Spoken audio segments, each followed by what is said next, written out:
Bonjour, je m'appelle Marie-Josée Boulet. Je travaille à la paroisse Sainte-Agnès dans le grand secteur Lac-Mégantic.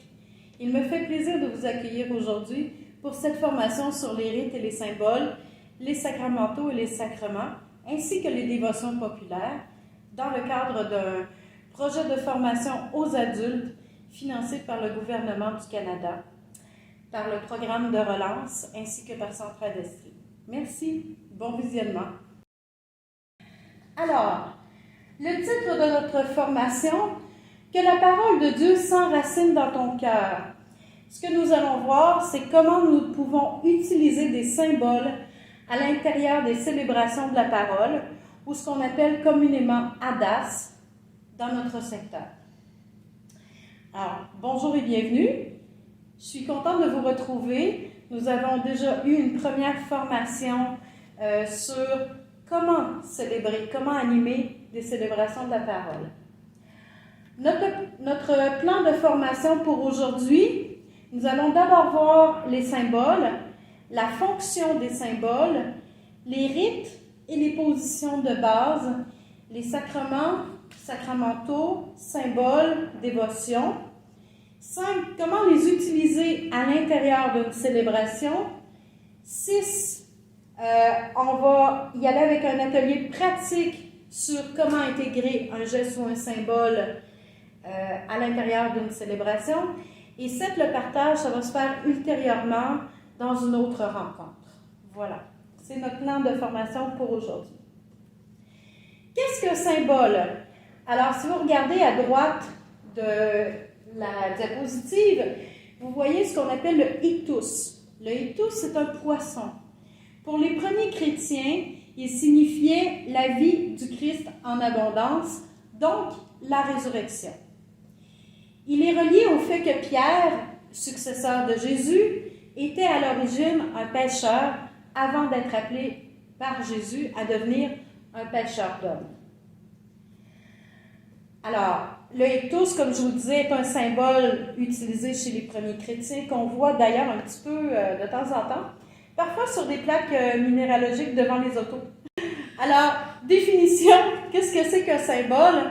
Alors, un symbole, c'est un objet, une image, un mot, un son, une marque particulière.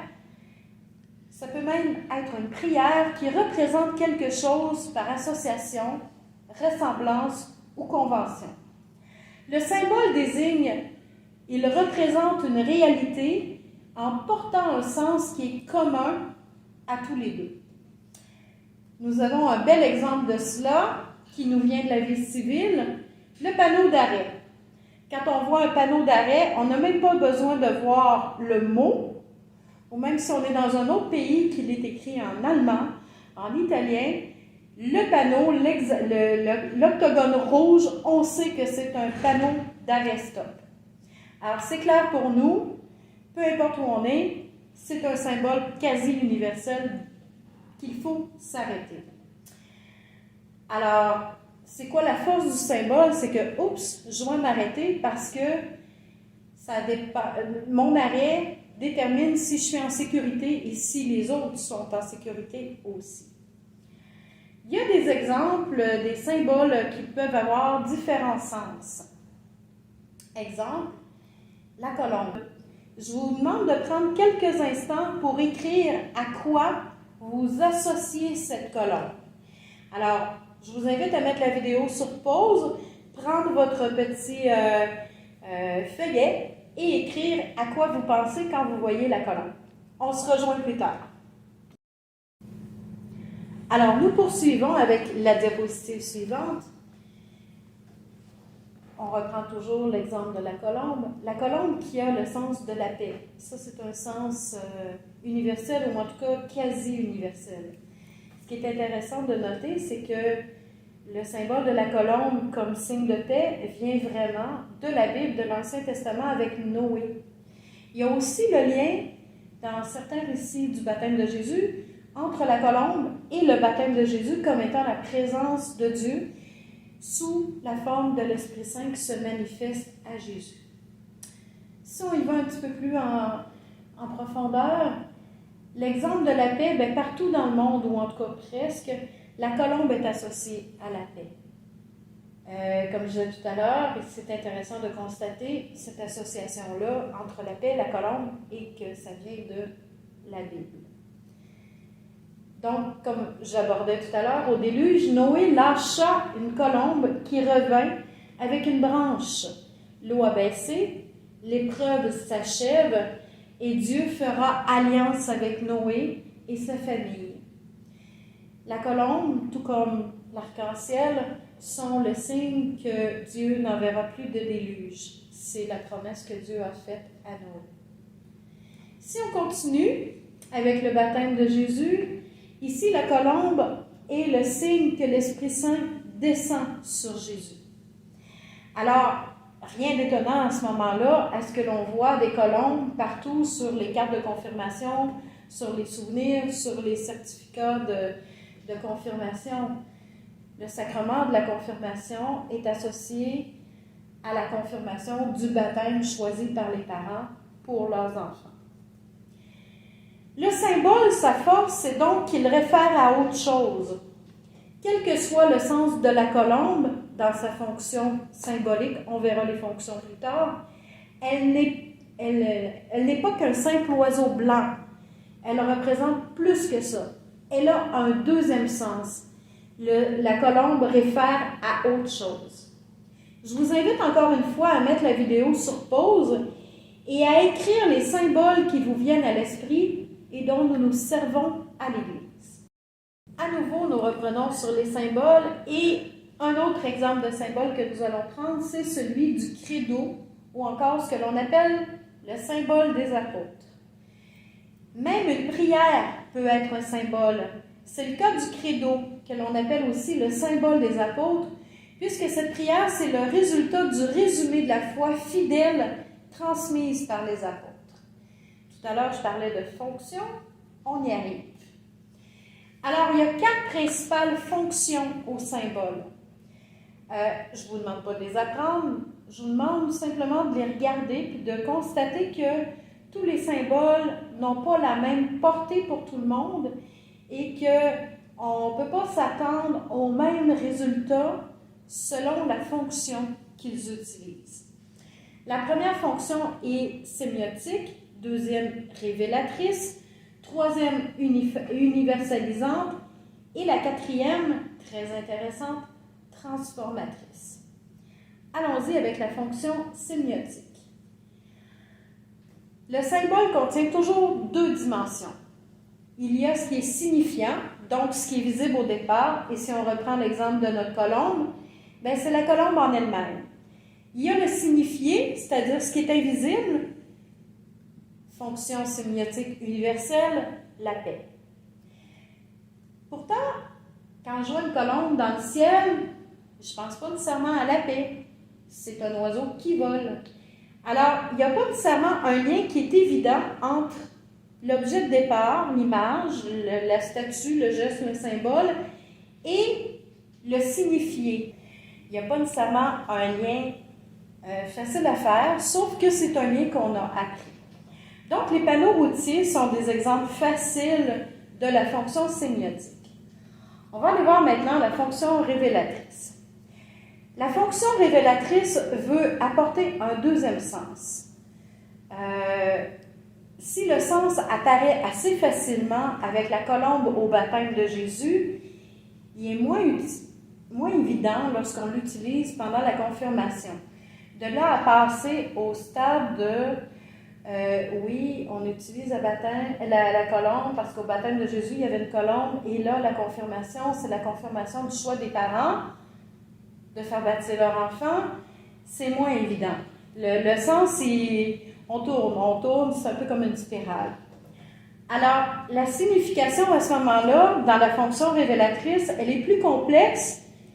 On pourrait dire qu'elle a un petit côté plus poétique, souvent aussi. Exemple, je lui offre des fleurs pour lui dire que je l'aime, mais dépendamment du contexte, elle va peut-être comprendre aussi que je lui demande pardon. Alors, vous voyez, le sens est plus ambigu. À la confirmation, ce sont les confirmants qui reçoivent l'Esprit Saint, deuxième sens de la colombe, Il confirme alors le choix du baptême fait dans le passé par les parents. Alors, c'est un deuxième sens encore là. Si on continue avec la fonction universalisante, ici, universalisante, le mot le dit, hein, le symbole a le même sens pour tout le monde et ce, presque partout à travers le monde. Par exemple, on utilise le cœur pour être symbole d'amour. On le voit bien à la Saint-Valentin, on voit des cœurs partout. Fête des amoureux. De même, lorsqu'on voit un cœur qui est brisé, on pense tout de suite au symbole d'un amour déçu, d'une rupture, d'une chicane. Il y a quelque chose qui ne marche plus. De même, en spiritualité, le cierge, la lumière, a partout ou à peu près, j'imagine, un sens d'intériorité, de prière, de lien avec la relation à Dieu ou avec le fait de prendre du temps pour m'intérioriser. Mais pour chacune des grandes religions, les cierges peuvent avoir des sens un peu différents. Exemple, si on prend le grand cierge pascal à dans les églises catholiques, on sait très bien que le cierge pascal représente le Christ ressuscité. Et on arrive à la quatrième fonction, qui est la fonction transformatrice. Elle est très intéressante et beaucoup plus complexe. Ici, dans la fonction transformatrice, on se rapproche vraiment des sacrements, au sens où prière, geste, symbole permettent de passer d'un état à un autre. Par exemple, l'eau, à l'intérieur de la célébration du baptême, exprime le passage de la mort à la vie en plénitude. Au sacrement du pardon, l'imposition des mains par le prêtre sur la personne qui demande le pardon exprime la bienveillance de Dieu. Le pardon, oui, bien sûr, mais associé aussi à la prière, au rite du fait que Dieu te pardonne, etc. Alors, au niveau du sacrement de l'onction des malades, le geste avec l'huile, le fait de toucher la personne, permet à la personne malade de mieux ressentir la compassion de Dieu, de mieux ressentir que Dieu est avec elle et qu'il souhaite au moins la soulager psychologiquement de la souffrance qui l'habite. Voilà pour la fonction transformatrice. Les positions que l'on adopte à l'Église sont aussi des symboles. Alors, il y en a 3 qui sont comme de base pendant nos célébrations. Être assis, être debout, être agenouillé. La position assise, c'est l'attitude liturgique de la personne qui veut écouter activement. Parce qu'à ce moment-là, je peux me détendre et être attentif à ce qui entre dans mes oreilles et qui sera à mon cerveau. Donc, nous restons assis pendant les lectures, sauf l'Évangile, pour une raison qu'on va vous expliquer tout à l'heure, ainsi qu'on est assis aussi pendant l'homélie pour mieux entendre et saisir ce qui se dit. La position debout, justement, c'est l'attitude que l'on adopte pour la lecture de l'Évangile, parce que d'un, ça nous permet de nous mettre en présence du Christ. De deux, c'est que l'on veut accueillir le Christ en nous par sa parole, exactement comme lorsque quelqu'un arrive chez soi, on se lève et on va ouvrir la porte pour l'accueillir. Donc, on se lève à l'Évangile. C'est aussi une attitude qui montre que nous sommes unis comme communauté dans la prière. Donc, nous nous levons pour l'Évangile, mais aussi pour certaines prières comme le Credo, le Notre Père, ainsi que pour aller recevoir la communion. La position agenouillée, c'est une position qui démontre une attitude de pénitence et de respect. C'est pourquoi on s'agenouille lors de la consécration du pain et du vin, ainsi que lorsque nous voulons demander pardon, lorsque nous allons au confessionnal. Bien sûr, il est possible de le vivre aussi en position assise. C'est plus confortable et parfois on se sent plus, détendu. Mais souvent, il y a des gens qui préfèrent demander pardon en étant à genoux parce que pour eux, Ça a vraiment le sens de la pénitence. Ils le vivent à travers leur corps. Alors, on s'agenouille aussi après avoir reçu la communion afin de se recueillir davantage et de sentir que Jésus est à l'intérieur de nous dans la communion que nous venons de recevoir. Bien sûr, il y a aussi d'autres gestes qui sont signifiants. Vous savez, ces 3 petites croix que l'on trace sur soi avant l'évangile, au début de l'évangile, alors elles ont un sens. La croix sur mon front, c'est pour me rappeler que je veux comprendre la parole de Dieu. Sur ma bouche, c'est que je veux l'annoncer aux gens qui m'entourent. Sur mon cœur, c'est que je veux en vivre. Alors voilà pour ces 3 petites croix. Bien sûr, il y a d'autres gestes qui sont signifiants. Dans plusieurs églises, on voit la communauté qui lève les bras au ciel, vers le ciel, au moment du Notre Père. C'est à la fois un geste de louange pour dire à Dieu notre joie, notre admiration. Ça peut être aussi un geste d'offrande, comme un prêtre m'avait expliqué quand j'étais plus jeune et qu'on commençait à ouvrir les bras pour le Notre Père. Il disait, en disant Notre Père, lorsque vous ouvrez les bras comme ça, vous offrez à Dieu ce qui fait partie de votre vie, vous lui rendez louange, vous lui rendez gloire, puis en même temps, vous avez la position de quelqu'un qui est prêt à accueillir quelque chose de sa part. Alors, ça a un double sens. À la fois, je donne et à la fois, j'accueille. Et bien sûr aussi, il y a le geste d'imploration lorsqu'on veut quelque chose, lorsqu'on veut demander quelque chose à Dieu, qu'on le supplie. Mais le fait d'ouvrir les bras, c'est une position qui nous met comme, tu vois bien que j'attends ça de toi. Alors, les positions du corps nous aident à exprimer ce qui se passe spirituellement à l'intérieur de nous. Il ne faut pas les négliger. Les sacrements. Nous sommes toujours dans la fonction révélatrice. Les sacrements sont des signes efficaces. Là, je suis en train de vous donner une définition. Signes efficaces de la grâce. De la grâce de ce que Dieu veut nous donner. Les sacrements sont institués par le Christ et ils sont confiés à l'Église par lesquels la vie divine nous est dispensée. Alors, c'est une belle définition. Qu'est-ce que ça veut dire? Les rites sont visibles. Et sous ces rites-là, les sacrements qui sont célébrés signifient et réalisent les grâces propres de chaque sacrement. OK.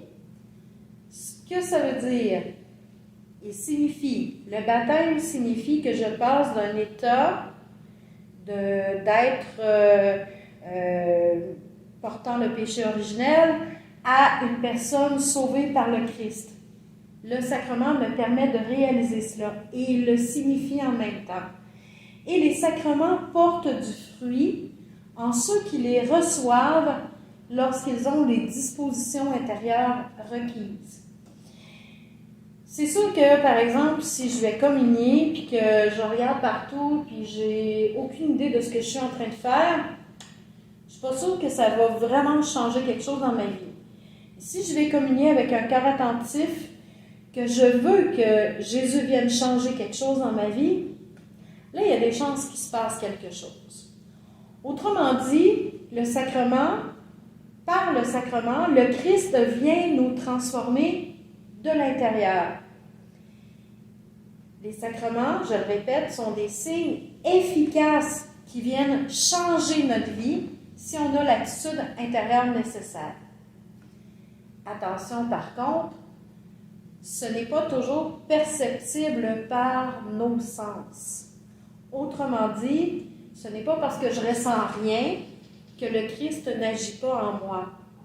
Je me souviens d'avoir vu un documentaire sur Mère Teresa où pendant une 40aine d'années, Mère Teresa a vécu un désert épouvantable dans lequel sa prière lui semblait tellement aride. Pour elle, il ne se passait rien. Et pourtant, chaque matin, elle continuait de se lever, d'aller faire un temps d'adoration et de passer 16-17 heures de sa journée à soigner des mourants de la lèpre. Alors voyez-vous, qu'est-ce que le Christ faisait en elle, sinon lui donner la force de donner autant et autant et autant? Et pourtant, sa prière lui semblait complètement vide et sans aucune présence de Dieu dans sa vie. Alors, il ne faut pas toujours se fier à ce que nous dictent nos sens, même si nous sommes des êtres sensibles, et que les rites sont aussi des signes sensibles. Excusez. Dans un sacrement, dans chacun des sacrements, il y a un ensemble de rites, de symboles et de gestes qui forment un tout. Le but de la célébration complète vient à opérer un changement intérieur par la présence agissante du Christ. Nous sommes vraiment ici donc dans la fonction transformatrice. Voilà. Excusez, ça pourrait être coupé. Les sacramentaux. Les sacramentaux sont des symboles utilisés à travers les différentes liturgies et qui ont leur sens propre. Ils ne donnent pas la grâce de l'Esprit Saint, mais ils sont signifiants, ou en tout cas, ils amènent du sens à une célébration ou à un temps de prière. Par exemple, le cierge pascal signifie la présence du Christ. La réserve d'eau bénite nous rappelle notre propre baptême.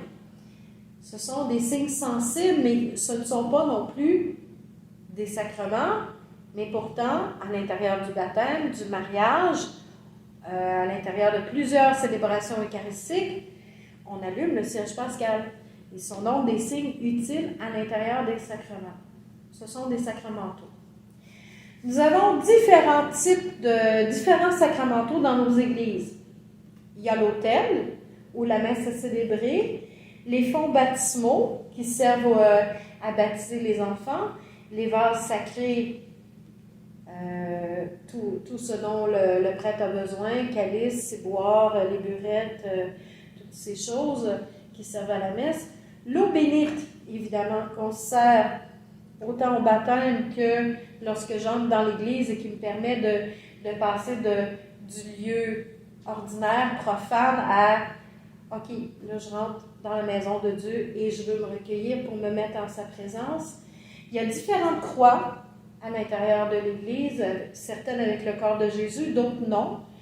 Le chemin de la croix qui nous rappelle la passion, les vêtements liturgiques des prêtres et des diacres, les cierges, les statues, les bénitiers, ce sont tous des objets qui sont des sacramentaux et qui nous servent à l'intérieur de la prière ou à l'intérieur des sacrements. Chacun a leur sens, mais en soi, chacun peut servir à la prière ou à une célébration sacramentelle.